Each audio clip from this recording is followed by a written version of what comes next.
Telangana youth journalist federation రాష్ట్ర working president గా ఎన్నికైన ప్రముఖ జర్నలిస్ట్ షేక్ మహబూబ్ ను పటాన్చెరు ఎమ్మెల్యే గూడెం మైపాల్ రెడ్డి ఘనంగా సన్మానించారు. తన కార్యాలయంలో నిర్వహించిన కార్యక్రమంలో ఎమ్మెల్యే మైపాల్ రెడ్డి శాలువా కప్పి అభినందనలు తెలిపారు. ఈ సందర్భంగా మాట్లాడుతూ జర్నలిస్టులు సమాజానికి దిక్సూచి లాంటి వారని, ప్రజల సమస్యలను ప్రభుత్వ దృష్టికి తీసుకెళ్లడంలో వారి పాత్ర ఎంతో కీలకమన్నారు.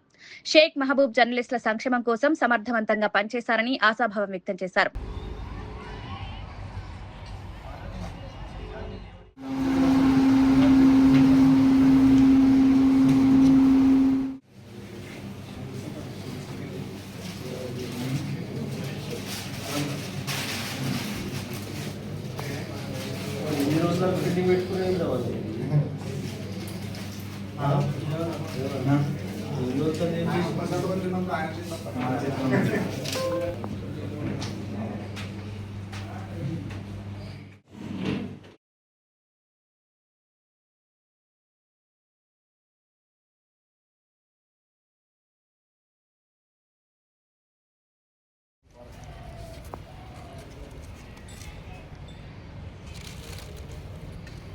వీడియో తీస్తున్నావా?